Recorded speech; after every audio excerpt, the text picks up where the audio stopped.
पाकिस्तान ने गाजा अमन बोर्ड में शमूलियत की दावत कबूल कर ली। तर्जुमान दफ्तर खारजा के मुताबिक पाकिस्तान अक़वाम मुत्तहिदा की करारदाद 2803 के तहत गाजा अमन मनसूबे के निफाज की हिमायत जारी रखेगा। पाकिस्तान गाजा में अमन की कोशिशों के हिस्से के तौर पर बोर्ड ऑफ पीस में शमूलियत इख्तियार करेगा। इसी से मुतालिक मजीद मालूमात हम हासिल करेंगे। नुमाइंदा दुनिया न्यूज़ ज़ीशान यूसुफजई ने हमें ज्वाइन किया। ज़ीशान, क्या मजीद डिटेल्स हैं इस अहम पेशरफ्त के हवाले से? सानिया, यकीनन बहुत अहम पेशरफ्त है और पाकिस्तान ने जो पीस बोर्ड है वो ज्वाइन करने का फैसला किया है, लेकिन साथ ही पाकिस्तान ने अपना मौक़िफ़ भी दोहराया है।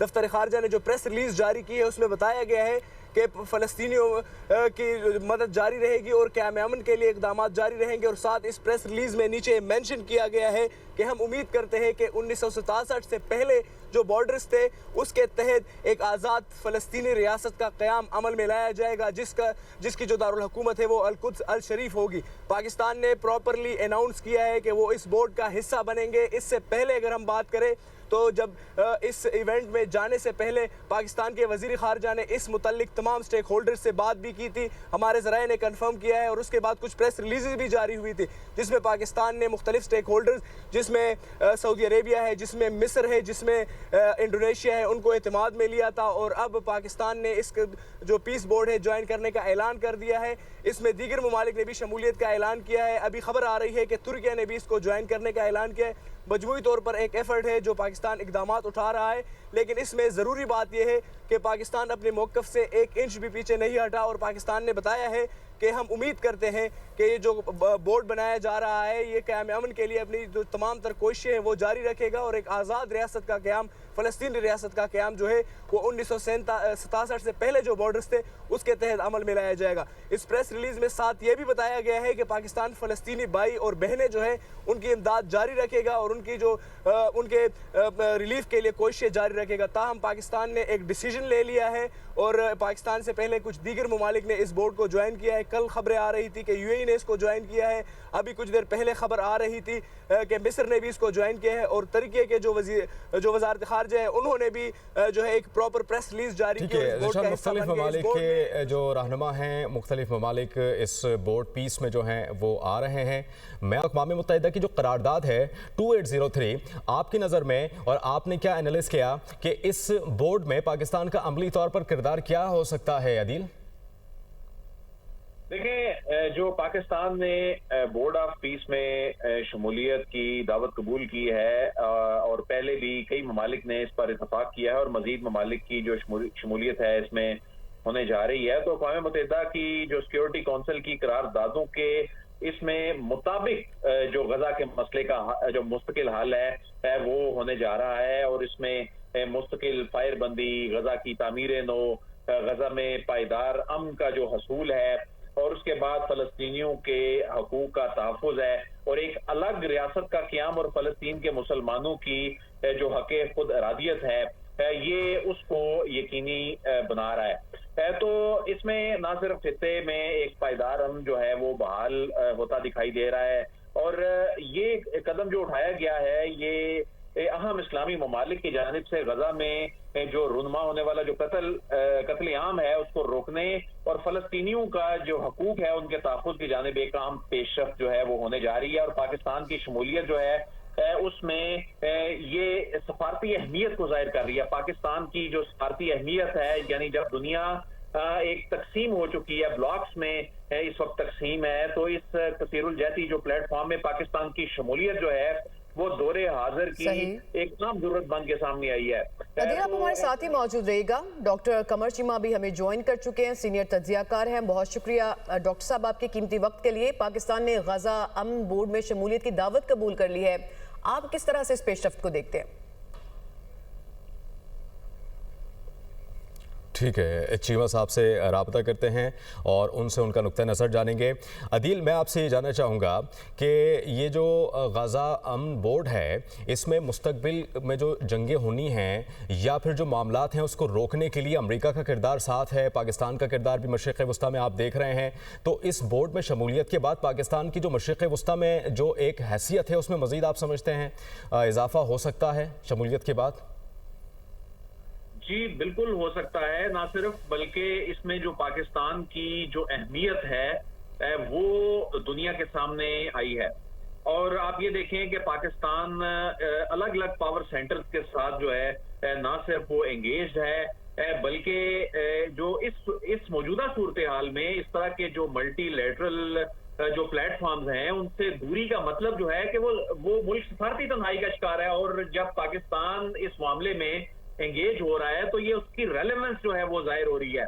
और ये जो बोर्ड ऑफ पीस है ये पाकिस्तान को एक ब्रिज स्टेट के तौर पर जो है वो पेश करता है। और ये जो मुख्तलिफ ब्लॉक्स के दरमियान आने वाले वक्त में एक अहम एंगेजमेंट का किरदार जो है उसमें वो नजर आता है। तो पाकिस्तान देखें इसमें किसी ब्लॉक का हिस्सा नहीं है लेकिन तमाम स्टेक होल्डर के साथ जो है वो राब्ते में है। और इस सारी सूरत हाल में पाकिस्तान का जो शुरू दिन से जो वो मौकफ है वो उस पे कायम है, उसमें किसी किस्म की कोई तब्दीली नहीं है बल्कि पाकिस्तान जो है वो जो उसका बुनियादी नुक्ता है वहां पे जो फलस्तीनियों का हक खुद इरादियत है ये उस जानिब चीजें जो हैं वो जारी हैं। वहां पे कत्ले आम को रोकना है, वहां पे अमन कायम करना है, एक अलग रियासत का क़याम, फलस्तीन के मुसलमानों के हक खुद इरादियत और जो खिते में एक अमन बहाल करना है। उस तनाजुर में पाकिस्तान का इस बोर्ड ऑफ पीस में शमूलियत जो है ये इसकी तारीखी अहमियत है और ये वक्त की जरूरत है। तो इसमें अगर देखा जाए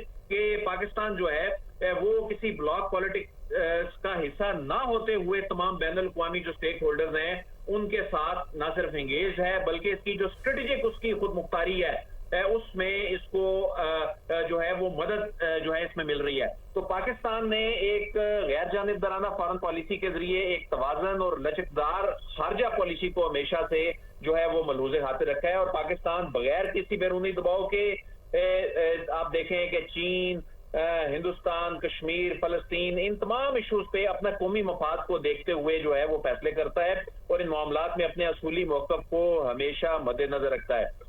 तो आप देखें कि हिंदुस्तान का जो मामला था यकीनन ये बड़ा अहम फैसला है पाकिस्तान का। आलमी मामला से मुताल्लिक तो आपने बता दिया कि बिना किसी दबाव में पाकिस्तान ने ये फैसला किया है।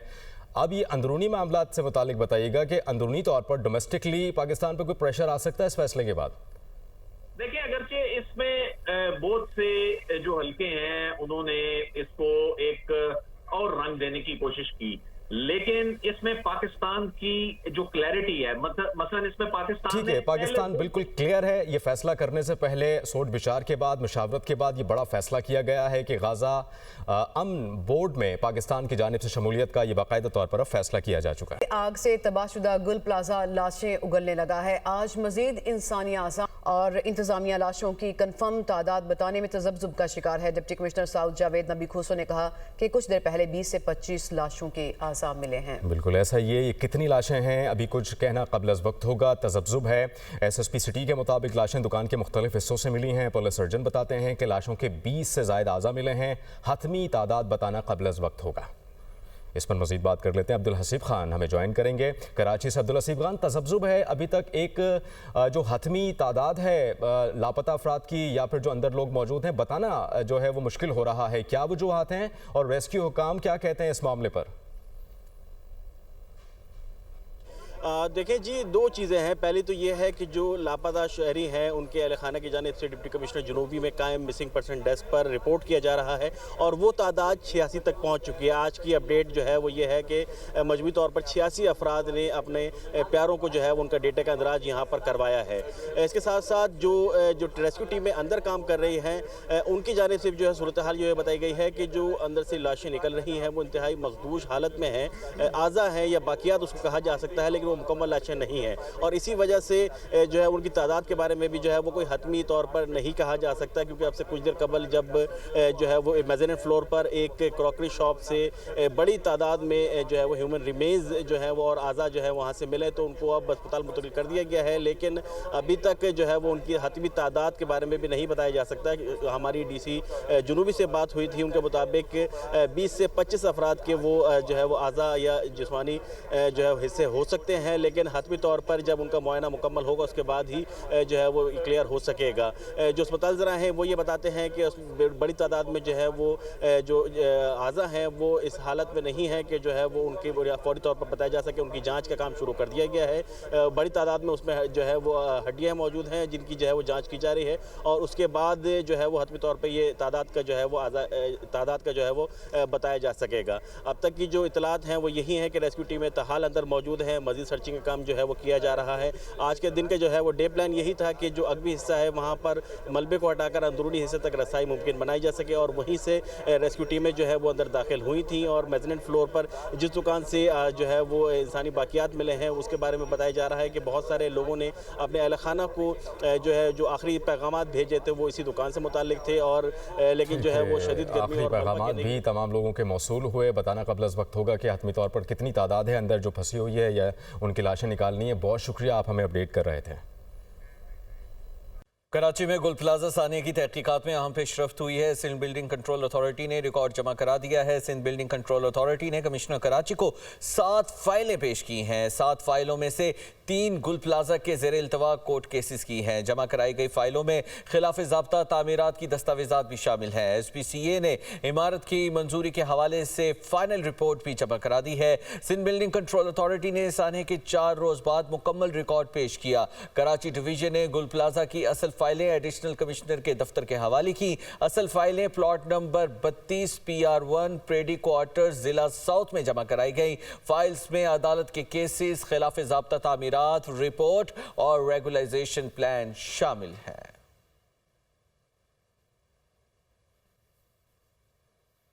कराची में गुल प्लाजा सानिया की तहकीकात में अहम पेशरफ्त हुई है। सिंध बिल्डिंग कंट्रोल अथॉरिटी ने रिकॉर्ड जमा करा दिया है। सिंध बिल्डिंग कंट्रोल अथॉरिटी ने कमिश्नर कराची को 7 फाइलें पेश की हैं। 7 फाइलों में से 3 गुल प्लाजा के ज़ेर इल्तवा कोर्ट केसेस की हैं। जमा कराई गई फाइलों में खिलाफ ज़ाब्ता तामीरात की दस्तावेजात भी शामिल हैं। SPCA ने इमारत की मंजूरी के हवाले से फाइनल रिपोर्ट भी जमा करा दी है। सिंध बिल्डिंग कंट्रोल अथॉरिटी ने सानिया के 4 रोज़ बाद मुकम्मल रिकॉर्ड पेश किया। कराची डिवीजन ने गुल प्लाजा की असल फाइलें एडिशनल कमिश्नर के दफ्तर के हवाले की। असल फाइलें plot number 32 PR1 pretty quarters जिला साउथ में जमा कराई गई। फाइल्स में अदालत के केसेस, खिलाफ ज़ाब्ता तामीरात, रिपोर्ट और रेगुलाइजेशन प्लान शामिल है।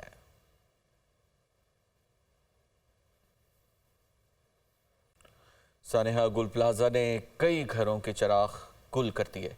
लापता अफराद के लवाहिकीन गम और बेबसी की तस्वीर है। कोई बेटे तो कोई शोहर को ढूंढता रहा, कोई भाई की एक झलक देखने को बेताब है। सानिया के 5 रोज़ गुजर जाने के बावजूद भी शहरी किसी मौजज़े के मुंतज़िर हैं। वरसा की आंखों में आंसू हैं, दिलों में खौफ और उम्मीद की आखिरी किरण बाकी है। क्या कहना है उनका, आइए दिखाते हैं। आखिरी दफ़ा राब्ता सिर्फ जुमे वाले दिन हुआ था। जुमे वाले दिन वो हमसे मिलने आया, मिल के फिर अगले दिन हफ्ते वाले दिन काम पे गया, उसके बाद अब तक नहीं आया। जब आ गया वो अंदर ही था, उसके साथ जो लड़का था वो बाहर आ गया था। वो 2-3 दिन से हमारे साथ ही घूम रहा है। उसको ढूंढने में अभी तक कोई भी नहीं मिला, ना मेरा भतीजा मिला है, ना उसका सेठ, ना साला, ना भांजा, कोई भी नहीं मिला है। बार बार यही बातें आ रही हैं कि यहाँ पे है, वहाँ पे आई है डेड बॉडी, वहाँ पे मतलब जख्मी हालत में आया। ये सारी अफवाहें बार बार आ रही है घर में, और हम परेशान हो जाते हैं। घर में से क्या करें, हम कहाँ जाएँ भाई? उनको दिखाओ जिसकी मतलब जिसका गैल डाल गया है, उसको कम से कम दिखा दो सही। ये आग लगी है 10:20 पर, और आग की शिद्दत इतनी थी कि चंद मिनटों में पूरे गुल प्लाजा को इसने अपनी लपेट में ले लिया था। आखिरी राब्ता हमारे दुकान का वर्कर है मोहम्मद आमिर, जो कि वो भी लापता है। उससे ये हुआ कि ताज मोहम्मद आपके वालिद साहब बेहोश हो गए, और यहाँ बहुत धुआं और बहुत अंधेरा, जिसकी वजह से हमें कोई कुछ नज़र नहीं आ रहा। अब करंट सिचुएशन ये है पीर वाले दिन से कि हमें यहाँ अंदर आने में इतनी परेशानी होती है।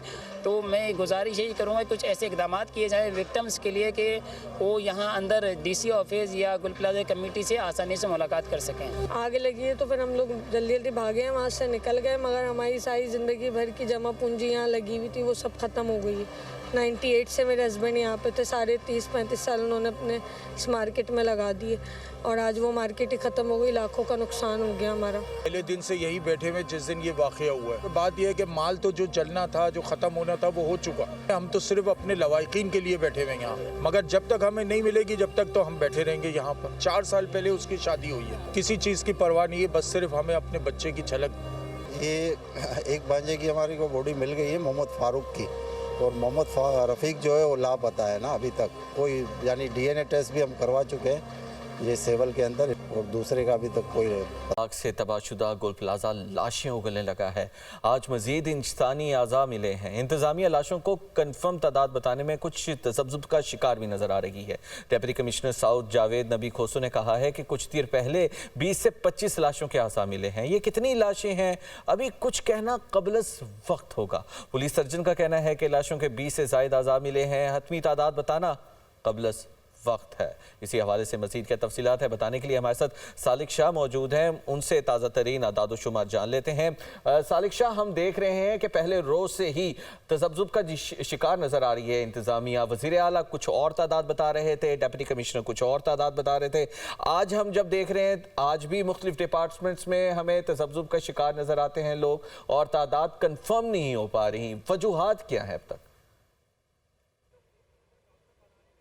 जी बिल्कुल, मिसमैनेजमेंट और कोऑर्डिनेशन की कमी जो है सबसे बड़ी वजह है सिंध गवर्नमेंट के तमाम डिपार्टमेंट्स की, और उस कमी जो मिस कोऑर्डिनेशन की जो सज़ा है वो यहाँ के शहरी भुगत रहे हैं, वो लवाकिन भुगत रहे हैं जो गुज़िश्ता 4-5 रोज़ से यहाँ पर अज़ियतनाक कर्ब में मुब्तला हैं, इंतज़ार कर रहे हैं कि किसी तरीके से उन्हें अपने प्यारे की झलक नज़र आए। हमें यहाँ पे ख़वातीन, बच्चे, मर्द, बूढ़े सब रोते हुए बिलखते हुए नज़र आ रहे हैं, जो अपने प्यारों को तलाश कर रहे हैं, जिनके प्यारे इस मलबे पे कहीं ना कहीं किसी हिस्से में कहीं ना कहीं दबे हुए हैं या वो राख बन चुके हैं। लेकिन अफसोसनाक अमर यह है कि हुकूमत की एक नुमाइंदा भी उनसे पूछने के लिए नहीं आ रहा कि तुम जिस हाल में हो, तुम्हारे प्यारे जिस हाल में हैं, हम तुम्हारे साथ हैं। वो बेचारे रो रो के दुआइयाँ दे रहे हैं या आके एडिया रगड़ रहे हैं। वो कह रहे हैं अगर आप खुद ऑपरेशन नहीं कर सकते, खुदारा हमें खुद जाने दें, हम खुद जाके अपने प्यारों को ढूंढ लेंगे। लेकिन इंतज़ामिया है उसके कान पे जूं तक नहीं रेंग रही। ऑपरेशन इंतहाई सुस्त रवि का शिकार है। अब से थोड़ी देर पहले जो 20-25 लाशें जिस मुकाम से मिली है, जो क्रॉकरी शॉप जो बताई जा रही है, वहाँ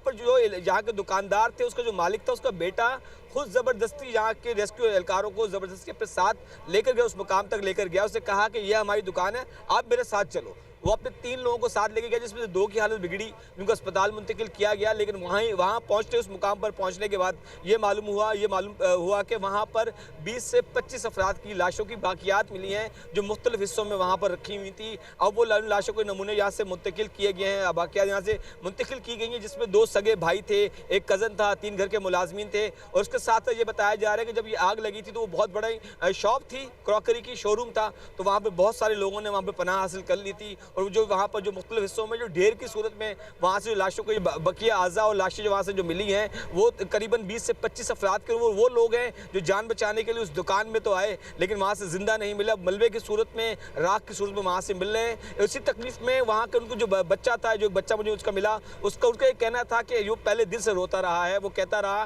कि उसकी बात हो रही है, खुदा के वास्ते आप बिल्डिंग के अंदर दाखिल हो, लेकिन रेस्क्यू एहलकार बिल्डिंग में दाखिल नहीं हुए, जिसकी वजह से उनके प्यारे उससे बात करते करते चले गए। लेकिन अगर इंतजामिया प्रिकॉशनरी मेजर्स देते हुए, शायद अगर फायर ब्रिगेड, फायर फाइटर्स के पास, रेस्क्यू एहलकारों के पास पूरे इक्विपमेंट होते, तमाम चीज़ें होती, तो शायद इन लोगों की जानें बच सकती। इक्विपमेंट्स अगर होते, दस्तयाब होते और बर